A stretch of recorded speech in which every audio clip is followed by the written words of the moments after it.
This is the HG P802, or could be 801. Right, to improve things on the front, what you'll notice here is we got a lot more travel. This was actually really easy to do. I raised this by adding a spacer here and here.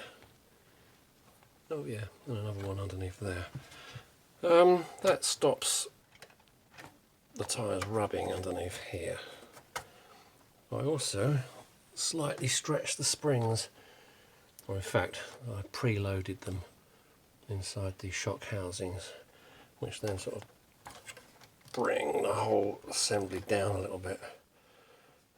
So that gives you quite a lot more travel, because most of the time you see these in the video, they look like they're driving along practically rubbing the mudguard, which I think looks, I don't know, like it's broken before you even started. These are wheels from the Humvee. They fit straight on, and these are Absima tyres that I put on because they're a little bit more chunky. But that's the original. I don't know about you, but I prefer black wheels. And also, these have a decent amount of squish to them, whereas this is firm foam in there, and also here inside, this bit here actually goes inside the tyre, and it makes for a very hard, bumpy ride, whereas these sort of squish over things so much easier.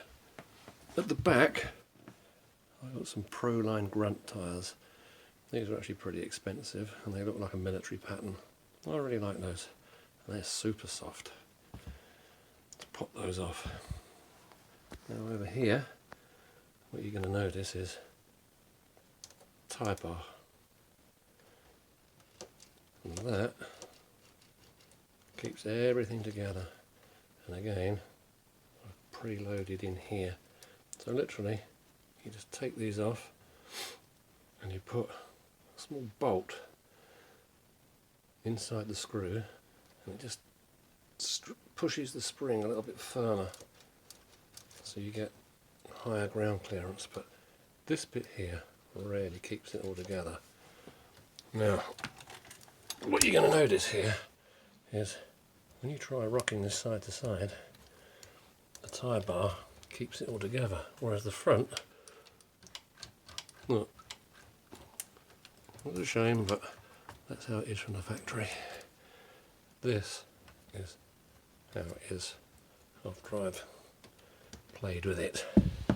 Also, if you really want to give it more travel, these bits here, see my finger pointing, I've changed the rubber for metal.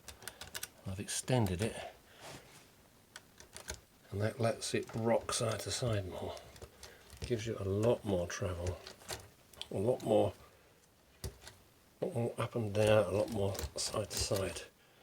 And you might want to check these pieces because they're too tight from the factory.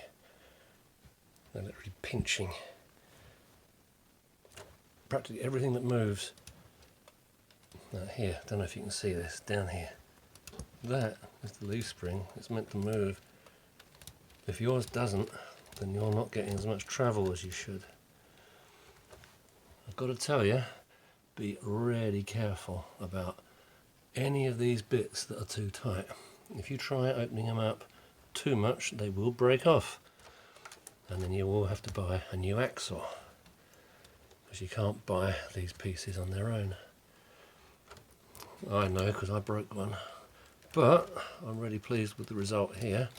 And I do have a spare set of bevel gears and internal drive shafts and seals and stuff. So yeah, it's a good truck. Oh, I had to move the spare wheel. I didn't like it where it was. I put mine on the side.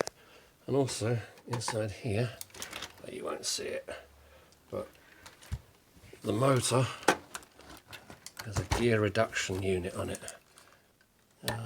Sorry, you can't see it in there. But basically it gives you much increased torque for a bit of a loss of speed. But who